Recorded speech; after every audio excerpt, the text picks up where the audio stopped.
had a premiere for the show, and all the Beatles were together at Yeah, a party. yeah, that was nice. Okay, that may have been one of the last times the Beatles were ever in the same room together Yeah. at once. That's incredible. The Grammys for that Let It Be album. Uh, you attend that? Yeah, I went with Phil Spector, and on our tables, I really like her singers, Karen Carpenter. So that was a double thrill. But when we were there, John Lennon wasn't going to be there, so we asked Phil to go and to receive the award, the Grammy. And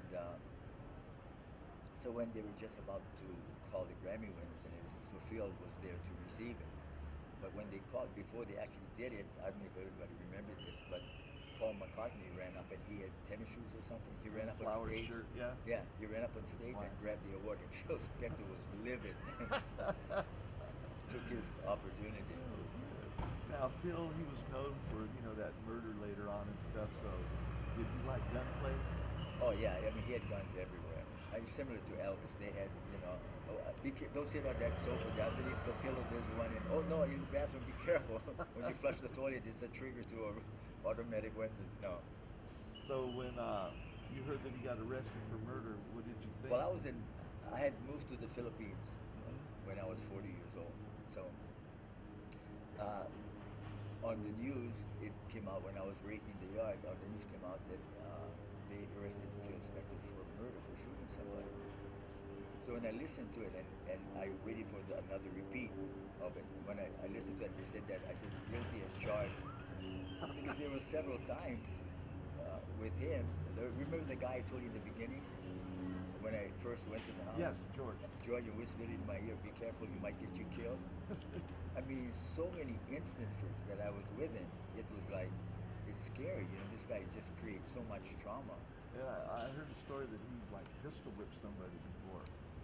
Yeah, they were it was at 9,200 Sunset Boulevard, right across from Nick's Fish Market, right at where Sunset turns, went to Beverly Hills. And we were there, and they were negotiating. Groucho Marx was going to do a last show, and he wanted Phil to do the record. It was going to be at Carnegie Hall. New York. Yeah. So they were negotiating this deal, and the building wasn't even completed yet. It was still under construction. So he asked George and I to wait outside, and he went in to talk to the attorney. Then all of a sudden, I hear somebody scream, and he goes, "Mike, George, get in here!"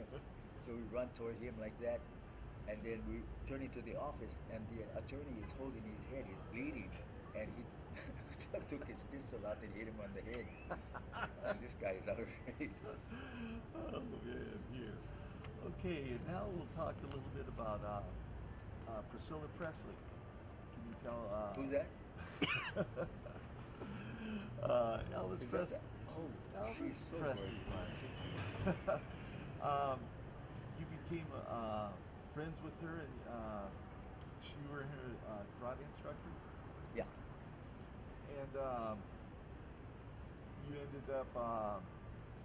What are you coaching trying to her. say? Can you tell me a little bit about your relationship with Priscilla Presley? Is what I'm asking. You mean like how it started and everything? If you would.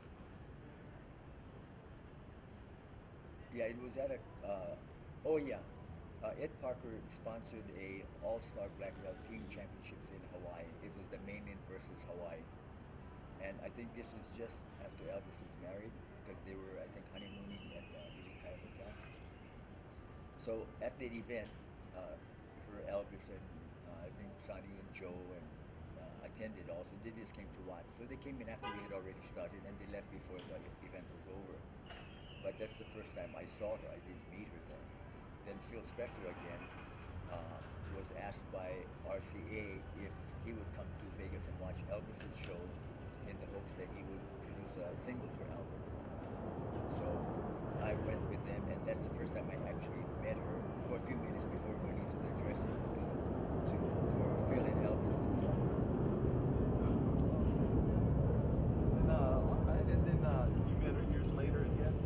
Yeah, I met her a couple more times, but she was already taking lessons from Ed Parker.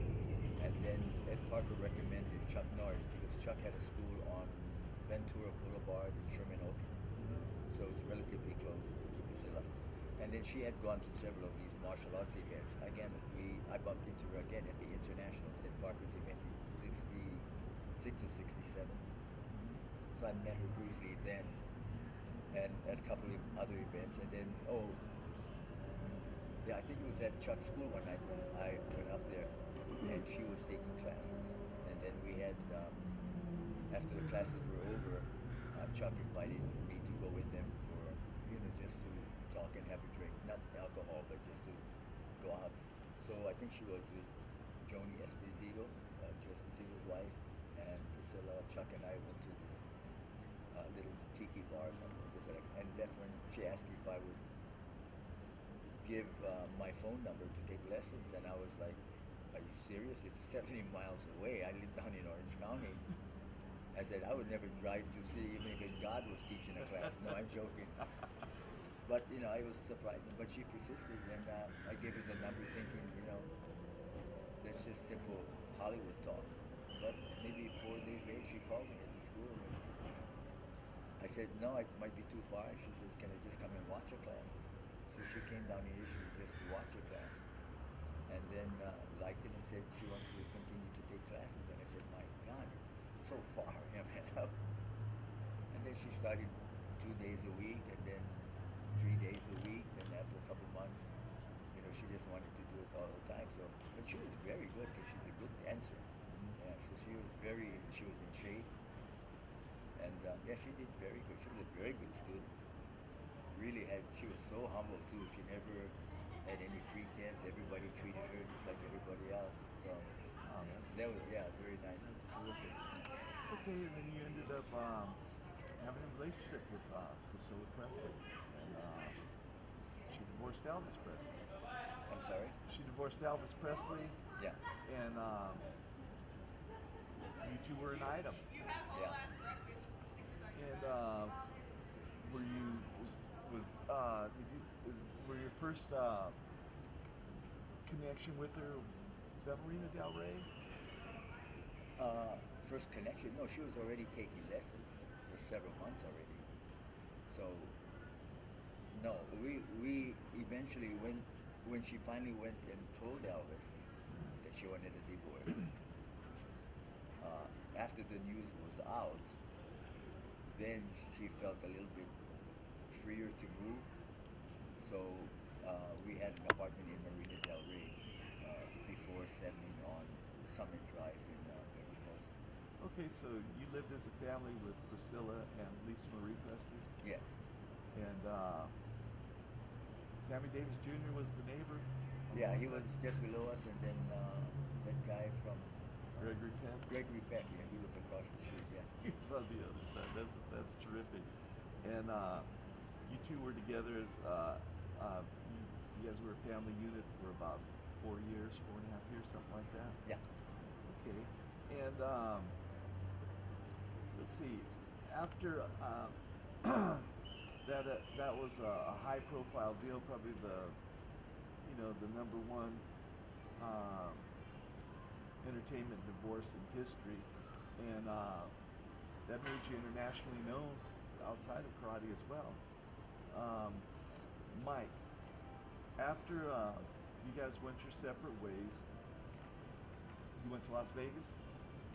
Yes, yeah, 1975, I think. Yeah. Now let me ask you something.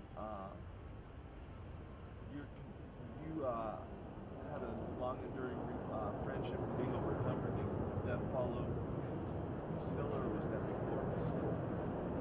No, that was after. Yeah. Okay, so you went to Las Vegas, and how did you meet Engelbert Humperdinck? When I was working as a bodyguard for Phil Spector, the word got around that Phil had hired this martial arts champion and stuff. And so when Engelbert was working at Las Vegas, he asked if I would work with him for a short tour. So it was just going to be the Canadian tour, I think, and for Las Vegas. And then it ended up being like 2.5 years. And then we've had an incredible friendship, and then for nearly 60 years. Oh, that's fantastic.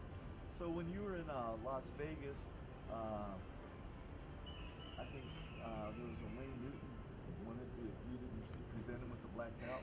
Yeah. How did that go? Yeah, there was a tournament in Las Vegas, and one of the guys sponsoring the tournament, one of his students was Wayne Newton, and he was thinking of promoting Wayne Newton to a black belt and make it, you know, as a thing at the event. But he didn't want to do it. He wanted me to do it. So he asked if I would be the one to present the black belt to Wayne, and I refused. So, you know, he was like, "What?" I said, "He's not my student. I'm not going to give him a black belt." He said, "No, but it's only a formality." I said, "No, the formality is I didn't teach him. I'm not going to give him a black belt." And Wayne got offended that I wouldn't present him with it. But we got over it. He invited Inglewood's and I for lunch when we had Shenandoah. So you're playing handball, racquetball with Oh yeah, I played. Well, I with played Jimmy, with Ange also, but with what was the guy? Jimmy Walker. Jimmy Walker. Yeah, he's a pretty good racquetball player. Is Yeah, that right? yeah, Interesting, interesting. yeah. What about Rodney Dangerfield? Oh yeah. Well, he four-walled. I Uh-huh. was a blackjack dealer at Tropicana as a night job, and Rodney Dangerfield was four-walling one of the rooms at the Tropicana. So I saw him every night, and my God, this guy is absolutely hysterical. When you know, you work 40 minutes, then you have 20-minute break. So during that 20-minute break, I go talk to him when he was off, and I would be sitting in the restaurant. This guy is insane, so clever. His jokes are amazing. Oh man. Now, you became involved in like the people that ran that movie 21. You know how there was Card a counting. card counting Yes. deal. Tell me that story about the. Well, one of the guys from the original team, an offshoot, he decided to start his own little business.